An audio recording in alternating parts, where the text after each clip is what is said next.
saudara-saudari yang dikasihi oleh Tuhan. Senang sekali kalau hari ini kita boleh kembali beribadah, memuji dan memuliakan nama Tuhan. Saya percaya bahwa dalam kesempatan ini, semua karena kasih setia Tuhan yang begitu luar biasa dalam kehidupan kita. Karena penyertaannya, kita dimampukan untuk kembali memuji dan memuliakan nama Tuhan dalam minggu ini. Mari kita awali ibadah ini dengan pengakuan, pertolongan kita adalah di dalam nama Tuhan yang menjadikan langit dan bumi.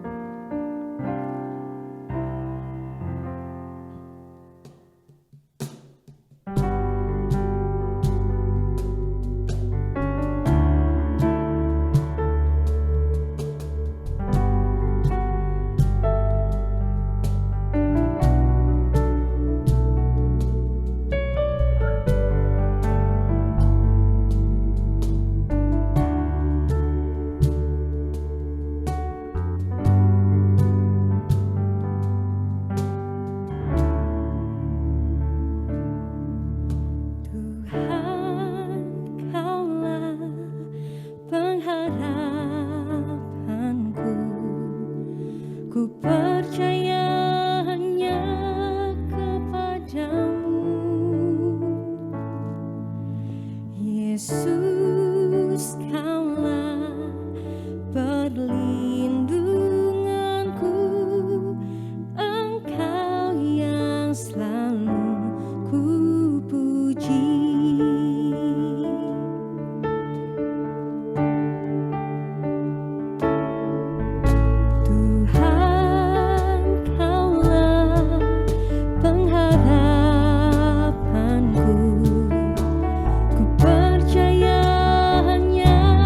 kepadamu.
Jemaat yang dikasihi oleh Tuhan, mari saat ini kita mau datang kepada Tuhan untuk mengakui segala dosa dan kesalahan kita di hadapan-Nya.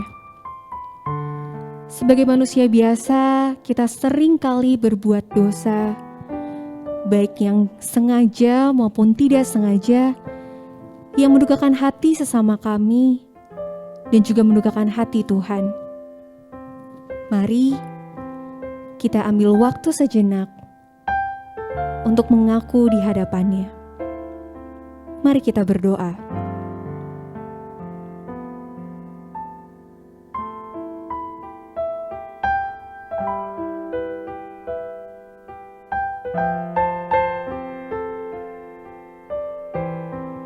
Ya Bapa, terima kasih untuk kesempatan ini ya Tuhan, untuk kami boleh menghadap ke hadirat-Mu, mengakui segala dosa dan kesalahan kami di hadapan-Mu ya Bapa. Tuhan, kiranya Engkau mau untuk menyucikan kehidupan kami, untuk boleh layak dan semakin serupa dengan Engkau ya Bapa. Ajar kami Tuhan, untuk setiap harinya boleh semakin seturut dengan kehendak-Mu ya Bapa. Inilah doa kami, inilah pengakuan dosa kami. Di dalam nama-Mu Bapa, kami berdoa dan kami mengucap syukur. Amin.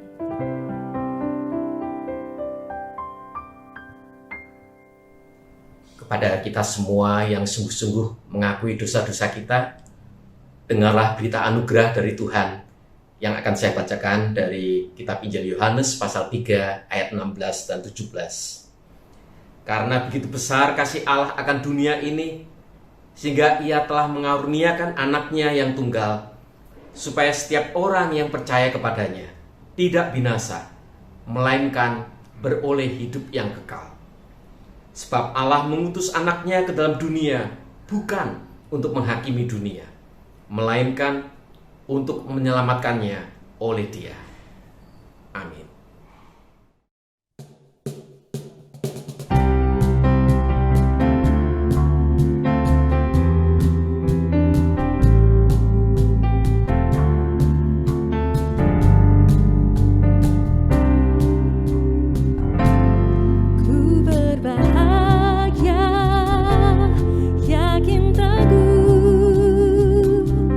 Yesus abadi, kepunyaan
Saudara-saudara sekalian, sebelum kita membaca dan merenungkan firman Tuhan, mari kita bersama-sama menyatukan hati kita dan kita akan minta bimbingan dan petunjuk dari Roh-Nya yang kudus.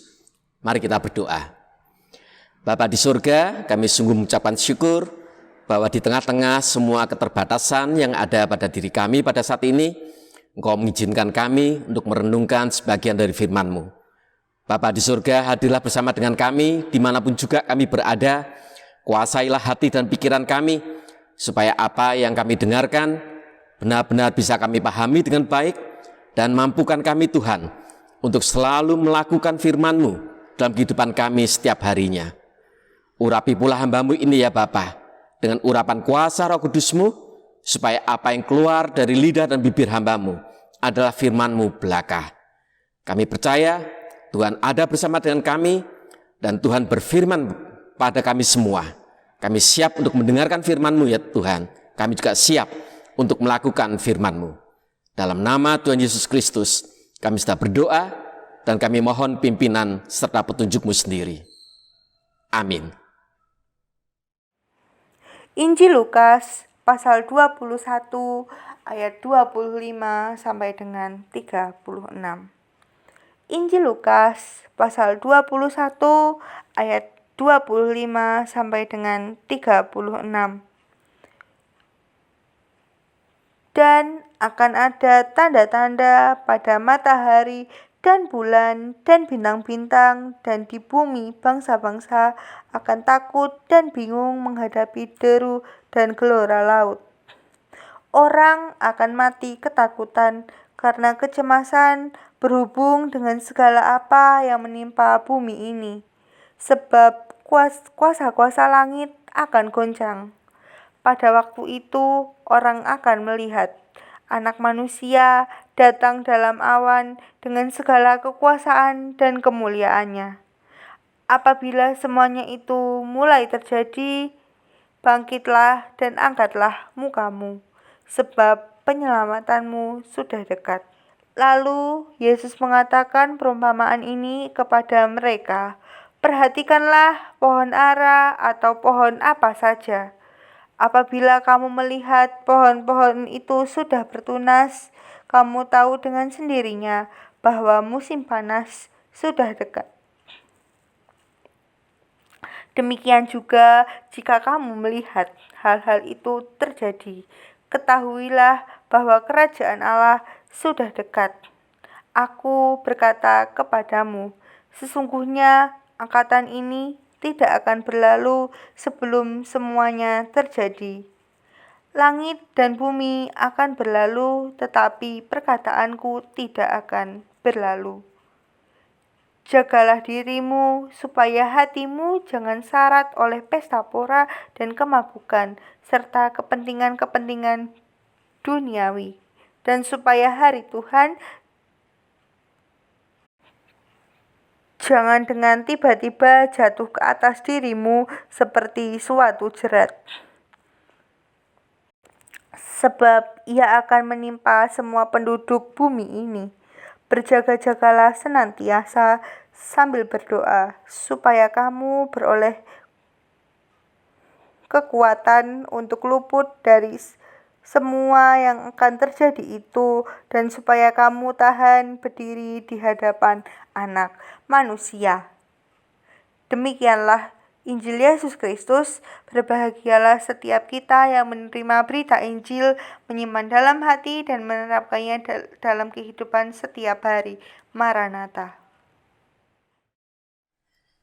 Saudara-saudara sekalian, saya yakin saudara-saudara pasti setuju dengan saya kalau saya mengatakan bahwa persoalan yang sangat menjengkelkan kita pada hari-hari ini adalah persoalan terkait dengan perpanjangan PPKM.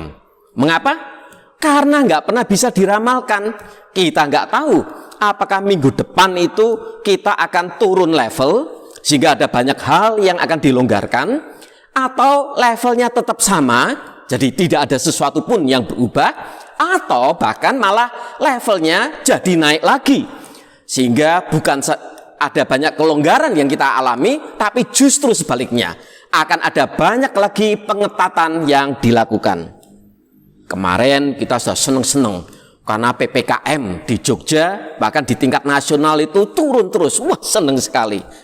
Tiba-tiba pemerintah mengumumkan bahwa nanti dalam liburan Natal dan Tahun Baru maka semua wilayah di Indonesia akan memberlakukan PPKM level 3. Sama rata, sama rasa. Dan itu artinya akan ada banyak lagi pembatasan yang diberlakukan kembali. Nggak jadi seneng-seneng deh kita ini. Liburan Natal dan liburan Tahun Barunya terpaksa harus ditunda demi kebaikan bersama. Saat ini kita juga was-was, jangan-jangan nanti setelah pergantian tahun, maka level PPKM kita juga akan naik lagi, bahkan bisa lockdown. Karena khasiat vaksin pada sebagian besar orang di Indonesia ini kan sudah hilang. Vaksinasi 1 dan 2 yang banyak di antara kita sudah mengalaminya sudah terjadi lebih dari 6 bulan yang lalu. Sementara boosternya belum dapat. Saat ini kita juga masih terus berpikir dan merenungkan karena pandemi yang terjadi ini belum tampak ujung akhirnya. Padahal sudah hampir 2 tahun. Para pemimpin dunia dengan segala kekuasaannya sudah bekerja sama-sama ngeroyok virus corona bareng-bareng. Sudah tidak terhitung lagi berapa banyak dana yang sudah digelontorkan untuk memerangi virus corona ini. Tapi sampai saat ini belum tampak ada tanda-tanda bahwa peperangan ini akan bisa segera kita menangkan. WHO bahkan baru saja mengumumkan, memberikan peringatan serius karena terjadi pelonjakan kasus corona di negara-negara Eropa yang sangat dahsyat. Nah, saudara-saudara, segala hal di dunia ini yang serba tidak pasti tentu bikin kita tuh cemas, bikin kita bingung. Seorang cewek yang sudah 5 tahun lebih pacaran, tapi belum tampak ada tanda-tanda bahwa pacarnya akan mengajak dia naik tingkat ke jenjang lebih serius, pasti cemas, bingung, stres. Lah jangankan pernikahan, ngomong lamaran aja juga nggak pernah. Kita kan jadi berpikir, lah ini mau serius kawin atau cuma main-main? Dan itulah yang selalu terjadi. Nah, hari ini saudara-saudara, kita memasuki masa Advent yang pertama. Masa Advent adalah masa penantian, masa di mana kita berada dalam situasi harap-harap cemas. Bahasa kromo Inggilnya hoping anxiously. Wah, ini istilah yang baru saya dengar, tertulis dalam warta Jumat kita, hoping anxiously. Tapi keren juga, harap-harap cemas. Di masa lalu, masa Advent adalah masa ketika kita menantikan datangnya Sang Juru Selamat tanpa kita tahu apakah yang kita nantikan itu betul-betul akan datang atau tidak. Tapi di masa sekarang pun kita juga masih ada dalam masa Advent. Yesus memang sudah lahir, tapi dia sudah meninggalkan kita naik ke surga dan berjanji bahwa dia akan datang kembali. Namun persoalannya, gak ada satupun di antara kita yang tahu kapan Yesus akan datang kembali ke dunia ini. Bahkan seluruh kehidupan kita ini juga pada hakikatnya mencerminkan masa Advent. Masa ketika kita berada dalam kecemasan yang luar biasa, sehingga kita mengharapkan, menanti-nantikan datangnya pertolongan dari Tuhan. Tapi yang menjadi persoalan, yaitu tadi, kita nggak tahu persis kapan pertolongan Tuhan itu akan benar-benar datang. Itulah masa Advent. Pandemi yang saat ini sudah kita jalani hampir 2 tahun juga merupakan masa Advent yang penuh dengan kecemasan. Kita cemas karena kita takut terpapar virus corona ini. Saya ingat di awal-awal pandemi dulu, ketika mulai terjadi, wah, saya sekeluarga takutnya bukan main. Sehingga setiap kali kami belanja apapun juga, maka barang-barang belanjaan kami jejer semua di teras rumah, lalu kami semprot dengan disinfektan bolak-balik sampai basah kuyup semua. Sayuran dan buah-buahan juga sama. Saya masukkan dalam ember besar, lalu kemudian saya cuci satu persatu pakai sabun. Nah, suatu ketika saya memposting foto saya lagi mencuci sayuran dalam ember besar itu dan saya posting di WA grup keluarga besar saya. Adik ipar saya ngasih komentar, "Lho iku brambang kok malah mbok kumbah iku piye? Lah kan malah bosok kabeh. Bawang merah kok kamu cuci itu gimana? Lah kan malah jadi busuk semua." Jadi memang saking takutnya sehingga nggak nalar belas. Kami sekeluarga juga takut sekali keluar rumah. Pokoknya diam terus di dalam rumah. Asisten rumah tangga kami juga kami suruh diam saja di rumah deh. Nggak usah kerja, nggak apa-apa. Meskipun gajinya tetap kami bayar. Dan semua pekerjaan rumah saya lakukan sendiri. Makanya dalam waktu 1 bulan berat badan saya bisa turun sampai 4 kilogram. Lah gimana nggak turun drastis? Karena saya bukan cuma cuci-cuci piring, tapi juga nyapu dan ngepel yang menguras tenaga. Kita cemas karena perekonomian rumah tangga kita jadi hancur berantakan. Bisnis kita jadi seret. Tidak sedikit di antara kita yang harus dirumahkan tanpa pesangon. Ada yang dipaksa untuk pensiun dini. Ada pula yang bahkan sampai di PHK. Kita menjadi cemas dan takut. Mak-mak sekarang ini cemas dan takutnya bukan main, bukan sekedar cemas kalau suaminya sampai di PHK, tapi juga cemas kalau anak-anaknya sampai nggak naik kelas karena mereka tidak bisa mengikuti pelajaran sekolah online dengan baik. Yang siswa-siswa SMA juga sama, mereka pun punya kecemasannya sendiri karena angkatan yang disebut angkatan corona ini, lah kan belum pernah sekalipun menginjakkan kaki mereka di gedung sekolah.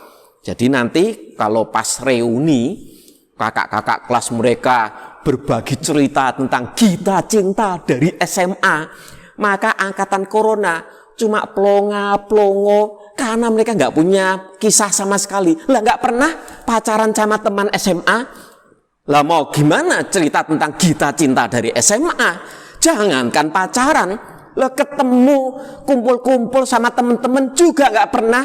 Dari masuk sampai lulus online terus. Ada kecemasannya. Ada pula banyak di antara kita yang sudah kehilangan orang-orang kita kasih dan berbagai macam kecemasan lainnya. Dan dalam situasi semacam itu, banyak di antara kita yang juga kemudian putus asa, kecewa pada Tuhan karena pertolongan dari Tuhan nggak datang-datang. Tidak sedikit yang kemudian mutung dan gak mau lagi pergi ke gereja. Bahkan malah sudah ada yang menanggalkan imannya. Gak lagi mau percaya pada Yesus. Kenapa? Percuma. Gak ada bedanya. Entahkah kita jadi Kristen atau tidak. Kita kecewa dan putus asa. Karena impian kita bahwa sebagai orang-orang Kristen itu kita akan selalu diberkati, dilindungi. Karena kita menyembah Tuhan yang punya kuasa membelah laut, punya kuasa menggandakan roti dan ikan, punya kuasa untuk menyembuhkan orang sakit, bahkan membangkitkan orang mati. Tapi ternyata semua impian itu tetap hanya tinggalkan impian belaka. Kita kecewa dan putus asa. Hidup kita sebagai orang-orang Kristen ternyata toh sama saja dengan hidup orang-orang dunia lainnya. Dan oleh karena itulah kita kemudian meninggalkan Tuhan. Doa sudah kita panjatkan berpuluh-puluh kali, tapi belum dijawab. Pintu itu sudah kita ketuk-ketuk, bahkan kita gedor, tapi toh tetap belum dibukakan.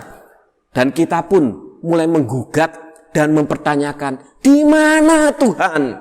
Dan apa rencana Tuhan di balik semuanya ini? Kita tidak tahu. Kita menanti-nantikan pertolongan Tuhan, tapi pertolongan Tuhan tidak ujung datang pada kita. Itulah masa Advent.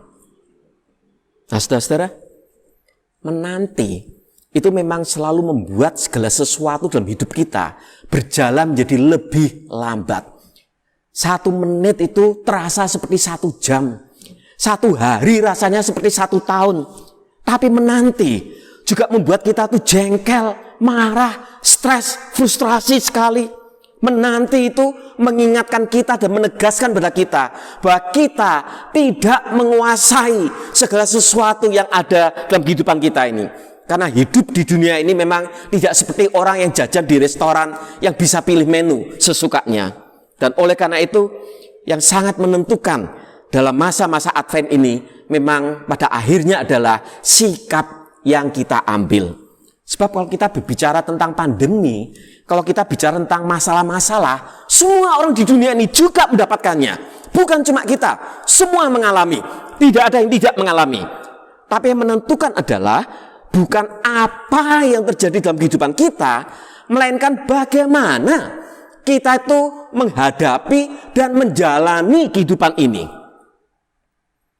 Dalam salah satu surat edaran dari Sundar Pichai, ini adalah CEO dari Google, kepada para karyawan Google, dia memberikan wejangan pada para karyawannya, dan dia menceritakan tentang seekor kacoa. Ada kacoa yang masuk dalam rumah makan, lalu kacoa ini hinggap di bahu seorang pelanggan, dan si pelanggan ini teriak histeris berusaha untuk mengusir kacoa itu, sehingga piring, gelas, peralatan makan di meja makannya semua jatuh berantakan, pecah gitu. Lalu kacoa ini terbang lagi dan hinggap di bahu seorang pelayan di restoran itu. Dan pelayan ini dengan tenang, dia keluar restoran, dia tangkap kacoanya dan dia buang di luar restoran. Nah, kisah itu mengajarkan kepada kita bahwa yang penting dalam hidup kita ini memang bukan kacoanya, tapi bagaimana kita menghadapi dan menanggapi kacoa itu tadi. Sebab kalau kita bicara tentang kacoa, maka dalam kehidupan kita ini selalu ada. Tidak kita undang pun juga datang sendiri. Ini bisa berupa orang-orang yang bikin kita jengkel, bikin kita marah. Tapi kacoa itu juga bisa berupa masa-masa yang pahit, yang membuat kita tuh menderita, yang tidak kita inginkan, seperti masa pandemi ini. Dan yang menentukan itu memang sekali lagi bukan kacoanya, tapi bagaimana sikap kita menghadapi kacoa tersebut. Dan oleh karena itu, yang harus kita lakukan dalam masa Advent ini adalah bertanya pada diri kita sendiri, apa sih yang sebenarnya menjadi pusat perhatian kita ketika kita menjalani masa Advent ini? Apa yang menjadi fokus perhatian kita ketika kita menantikan datangnya pertolongan Tuhan? Apakah fokus perhatian kita itu adalah pada persoalan-persoalan yang terjadi dalam hidup kita? Kita fokus pada kacoanya itu tadi, atau kita fokus pada hal-hal baik yang akan datang dalam kehidupan kita? Nah, saudara, kalau kita mengatakan bahwa masa Advent adalah masa-masa harap-harap cemas, maka yang namanya harap-harap cemas itu kan terdiri dari dua kenyataan. Ada kecemasan di satu pihak, betul, tapi juga ada pengharapan di lain pihak. Dan mana di antara kedua itu yang menjadi pusat perhatian kita, itu yang akan menentukan jalan hidup kita ini. Ketika saya menantikan kelahiran anak pertama saya, maka saya bisa stres berat jika pusat perhatian saya adalah kesakitan yang dialami oleh istri saya. Saat itu saya menunggu di luar kamar bersalin, ya karena pada zaman itu suami tidak diizinkan untuk ikut masuk dalam kamar bersalin. Jadi di luar kamar bersalin, saya cuma bisa mendengar istri saya yang teriak-teriak kesakitan luar biasa. Sementara saya sendiri nggak bisa masuk untuk ikut menyemangati dia. Bahkan memegang tangannya pun saya juga nggak bisa. Apa nggak stres situasi semacam itu? Namun di tengah-tengah kecemasan saya berusaha untuk memusatkan perhatian pada anak pertama kami yang akan segera lahir ke dunia itu. Dan itu sebabnya Yesus mengatakan kepada murid-muridnya dan kita semua, pada waktu itu orang akan melihat anak manusia datang dalam awan dengan segala kekuasaan dan kemuliaannya. Apabila semuanya itu mulai terjadi, bangkitlah dan angkatlah mukamu. Mengapa? Sebab penyelamatanmu sudah dekat. Yesus mengingatkan kepada kita bahwa di masa-masa Advent, di tengah-tengah situasi yang mencemaskan hidup kita ini, mencemaskan diri kita ini, maka pusat perhatian kita seharusnya bukan pada apa yang sedang terjadi, melainkan pada apa yang akan terjadi. Bahwa Tuhan yang kita sembah itu bukanlah Tuhan yang ada nun jauh di atas sana dan membiarkan diri kita di bawah sini dengan semua penderitaan dan kecemasan kita. Bahwa Tuhan yang kita sembah adalah Tuhan yang sudah mendekatkan dirinya pada kita melalui Yesus Kristus. Dan inilah pentingnya Mengapa kita selalu memperingati kelahiran Yesus di dunia setiap tahunnya? Supaya kita tuh diingatkan bahwa Tuhan sudah mendekatkan dirinya pada kita. Tuhan itu selalu peduli pada kita. Tuhan tidak membiarkan kita sendirian dalam penderitaan dan kecemasan kita. Saudara-saudara, ketika Yesus mengatakan dan akan ada tanda-tanda, maka maksud Yesus itu bukan untuk menakut-nakuti kita. Yesus tidak mengatakan ini loh tanda-tandanya akhir zaman itu, bukan begitu. Tapi Yesus mengatakan bahwa kalau kamu melihat tanda-tanda itu, maka bangkit, angkat mukamu. Sebab itu tandanya bahwa penyertaan pertolongan Tuhan akan segera datang dalam kehidupan kita. Tanda-tanda zaman itu tidak dimaksudkan untuk menakut-nakuti kita dan membuat kita menjadi tambah cemas, tapi justru sebaliknya, dimaksudkan supaya pengharapan kita itu menjadi makin besar, karena tanda-tanda itu merupakan bukti nyata bahwa Tuhan yang kita sembah selalu peduli pada diri kita. Tuhan tidak pernah meninggalkan kita. Dia selalu memperhatikan kita. Dia sedang datang untuk ikut campur dalam kehidupan kita. Dan itu sebabnya Yesus lebih lanjut mengatakan, apabila kamu melihat pohon-pohon itu sudah bertunas, kamu tahu dengan sendirinya bahwa musim panas sudah dekat. Tanda-tanda yang kita lihat merupakan petunjuk yang jelas bahwa kehidupan yang baru itu sedang menjelang, sedang datang. Kebaikan dan penyelamatan dari Tuhan itu sedang menghampiri kita. Itu kabar baik dari masa Advent. Dan kabar baik itu terjadi di tengah-tengah peristiwa kehidupan kita, betapapun pahit dan tragisnya kehidupan kita, yang seringkali membuat kita itu tidak bisa memusatkan perhatian pada pengharapan. Dan oleh karena itu hidup kita selalu dipenuhi oleh kecemasan dan bukan oleh pengharapan. Karena kita tuh kepengennya segala sesuatu di dalam dunia ini serba pasti. Itu penyakitnya orang-orang modern. Dan itu sebabnya hidup kita pun kemudian diwarnai, dikendalikan oleh kecemasan, bukan oleh pengharapan. Nah, sekali lagi saudara, ketika kita berada dalam masa Advent, kita selalu dihadapkan dengan dua kenyataan. Ada kecemasan di satu pihak, betul, tapi juga ada pengharapan di lain pihak. Dan mana yang menjadi pusat perhatian kita di antara keduanya itu akan sangat menentukan bagaimana kita menjalani kehidupan kita ini. Jika pusat perhatian kita adalah pada kecemasan yang ada dalam hidup kita, maka hidup kita pun juga akan selalu diwarnai, dipenuhi dengan keluhan. Waduh Tuhan, pandeminya kok nggak selesai-selesai. Waduh Tuhan, tokoku kok sepi. Waduh Tuhan, bisnisku kok seret. Waduh Tuhan, sekolah kok online terus, capek aku mendampingi anak-anakku belajar. Jadi isinya cuma waduh dan aduh terus. Tapi sebaliknya, kalau kita mau memusatkan perhatian pada pengharapan bahwa Tuhan itu bukan Tuhan yang ada jauh di atas sana dan membiarkan kita di bawah sini menderita dan mencemaskan hidup kita sendirian. Bahwa Tuhan itu sudah mau turun ke dunia untuk membuktikan Dia peduli pada kita, Dia mau menolong kita. Maka hidup kita pun juga akan bisa penuh dengan sukacita. Bukan karena tidak ada penderitaan, bukan karena tidak ada kesusahan, tapi karena apapun juga yang terjadi dalam kehidupan kita, kita punya pengharapan bahwa pertolongan Tuhan sedang datang dalam kehidupan kita. Bahwa Dia bersedia untuk memberikan pertolongan pada kita. Saya pernah bertemu dengan seorang bisnismen. Saat itu bisnisnya lagi jatuh terjun bebas bahkan. Dan dia menceritakan pada saya, dia sedang dililit oleh hutang kredit bank sebesar 4,6 miliar rupiah. Dia cerita bahwa dulu ketika bisnisnya jalan lancar, maka setiap bulan dia dengan enteng bisa membayar cicilan kredit bank 50 juta rupiah. Tapi sekarang karena bisnisnya itu lagi terpuruk, maka dia tidak lagi sanggup untuk membayar itu. Salah satu rumahnya sudah direlakan untuk dilelang oleh bank.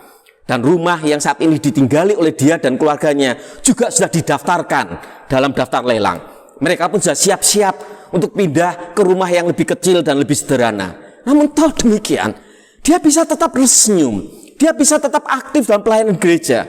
Dan dia memberikan kesaksian pada saya bahwa Tuhan selalu menyertai hidupnya. Bahkan meskipun tidak ada mujizat yang spektakuler. Karena baginya penyertaan Tuhan itu sendiri merupakan sebuah mujizat yang luar biasa. Yang membuat dia tidak depresi, membuat dia tidak jadi gila.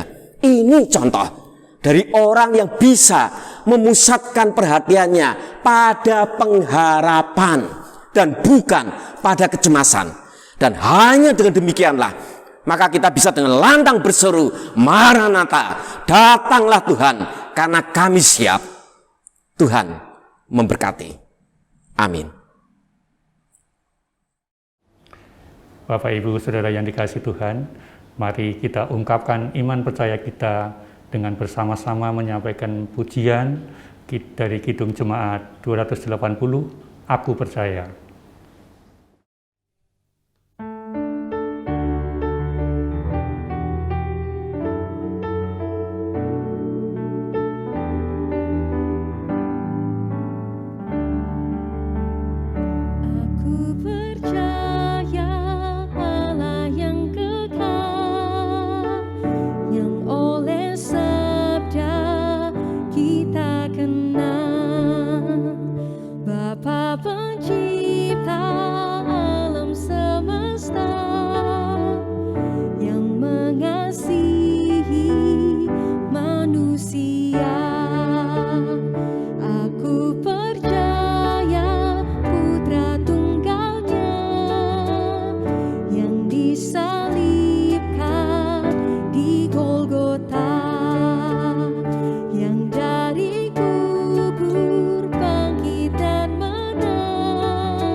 Jemaat yang dikasihi Tuhan, saatnya bagi kita untuk menyampaikan persembahan. Dan mari kita sampaikan persembahan dengan mendasari firman Tuhan dari Amsal 3 ayat 9 sampai dengan 10. Muliakanlah Tuhan dengan hartamu dan dengan hasil pertama dari segala penghasilanmu. Maka lumbung-lumbungmu akan diisi penuh sampai melimpah-limpah. Dan bejana pemerahanmu akan meluap dengan air buah anggurnya. Mari kita sampaikan persembahan ini dengan penuh sukacita untuk kemuliaan Tuhan.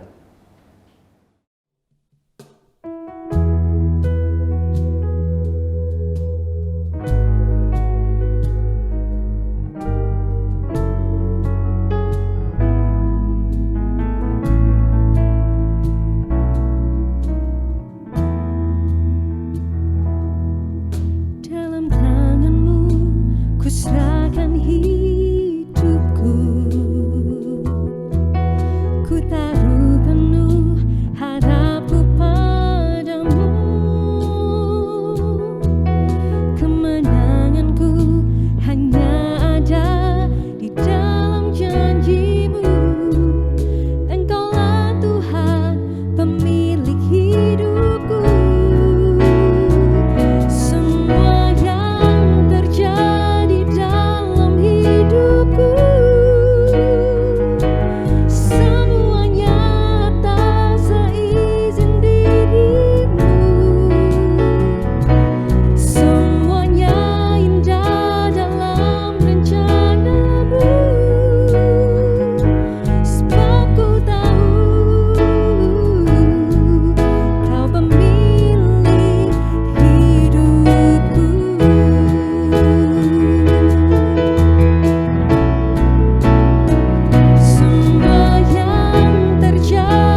Mari kita naikkan doa untuk persembahan yang telah kita kumpulkan.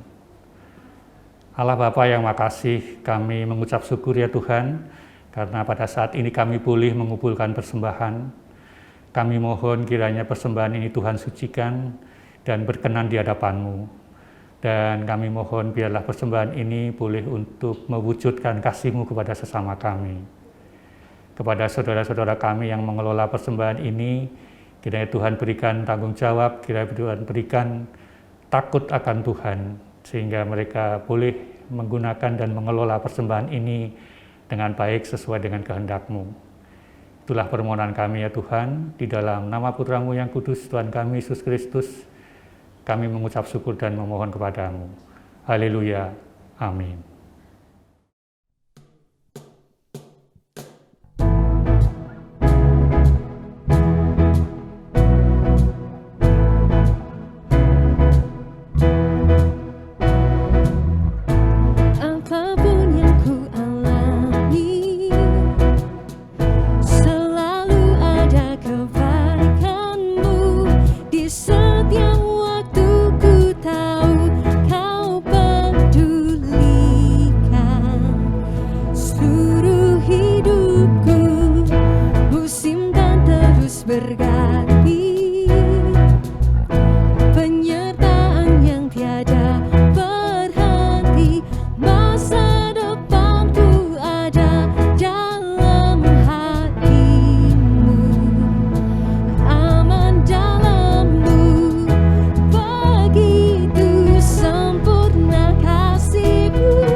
Saudara-saudara sekalian, di masa Advent ini, pusatkanlah perhatian saudara-saudara pada pengharapan akan segera datangnya pertolongan Tuhan, dan bukan pada kecemasan kita.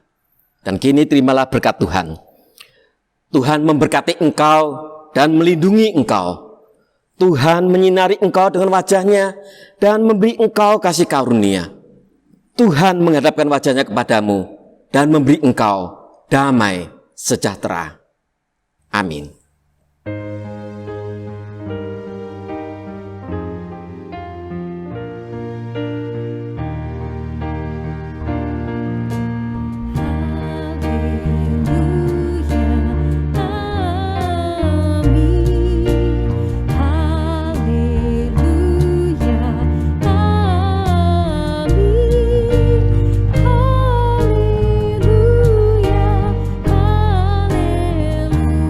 Haleluya.